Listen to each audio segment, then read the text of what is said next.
A ver, para un mediador, la escucha es su herramienta principal, ¿cierto? Pero, ¿qué pasa si de repente esa escucha tiene que hacer dos cosas a la vez?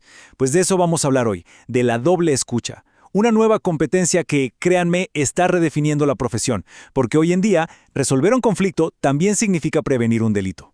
Y bueno, para que quede claro, todo este análisis que vamos a hacer se basa en una investigación del doctor en negociación y mediación Rodolfo Víctor Jiménez Rodríguez. Así que vamos a meternos de lleno a desglosar sus ideas. Aquí es donde se pone interesante la cosa. Piénsenlo. La mediación siempre ha sido el terreno de lo humano, de las emociones, de las historias de la gente.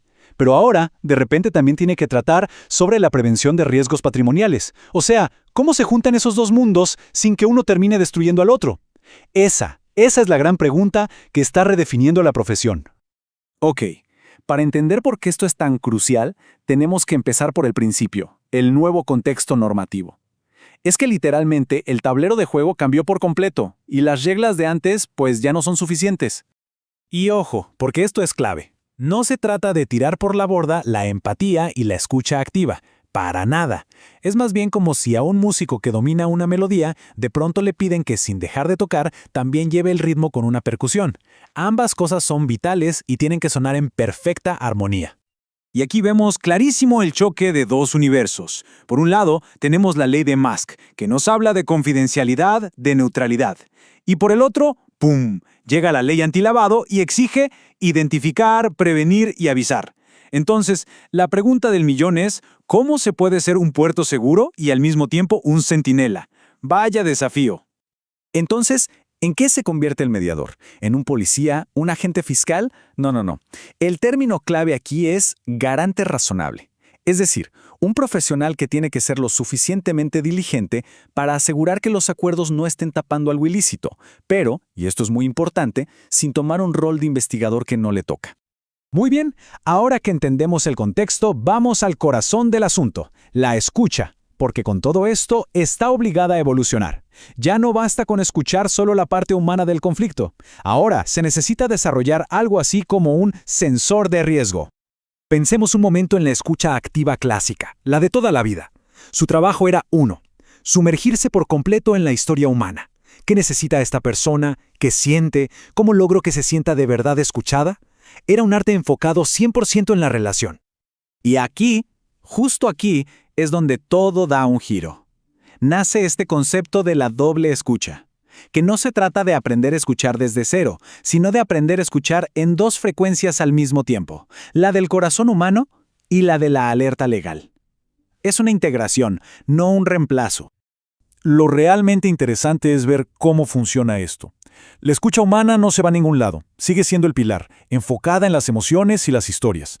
Pero al mismo tiempo, en paralelo, está operando la escucha de riesgo, que funciona como un filtro atento a los detalles del dinero, del patrimonio, a patrones que pudieran parecer raros. Y uno se preguntará, ¿a qué suena esa escucha de riesgo?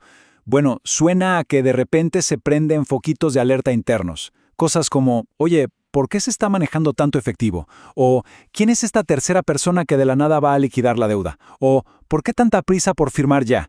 Esas son las famosas banderas rojas que el mediador moderno tiene que saber detectar. Claro, todo esto nos lleva a un punto inevitable. Se necesita un nuevo perfil profesional.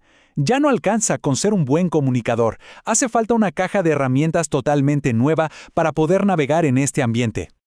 Empecemos por los saberes. Por el conocimiento. Ya es indispensable dominar no solo la ley de mediación, sino también entender los conceptos básicos de la ley antilavado. De repente, términos como beneficiario controlador o enfoque basado en riesgo se vuelven parte del vocabulario del día a día. Luego vienen las habilidades, el saber hacer. Y aquí está el meollo del asunto, tener la agilidad mental para escuchar en esos dos canales a la vez. Poder diferenciar cuándo toca poner empatía y cuándo toca hacer una pregunta más técnica para aclarar un riesgo. Y claro, saber filtrar qué información es realmente necesaria para el expediente sin invadir de más. Y finalmente, las actitudes, el saber ser. Esta es quizás la parte más delicada de todas. Se trata de aplicar estas obligaciones sin juzgar a la gente, manteniendo la neutralidad aunque se detecte un riesgo. Y sobre todo, cuidar que el cumplimiento de la ley no termine siendo una barrera que le impida a la gente acceder a la justicia. Es natural que todos estos cambios generen algo de inquietud, de miedo, pero la propuesta aquí es verlo no como una amenaza, sino como un paso inevitable hacia la madurez y el fortalecimiento de la profesión. Porque al final del día, y esto es lo más importante, la esencia no se pierde. El rol del mediador sigue anclado en lo humano. Sigue siendo una figura neutral que protege la confidencialidad dentro de los nuevos límites, claro, y cuyo objetivo principal sigue siendo la construcción de la paz. Esta comparación lo deja súper claro. El mediador no se está convirtiendo en un agente del Estado. No es un policía, no es un investigador. Sigue siendo un profesional humano. Pero ahora, además, es un profesional diligente.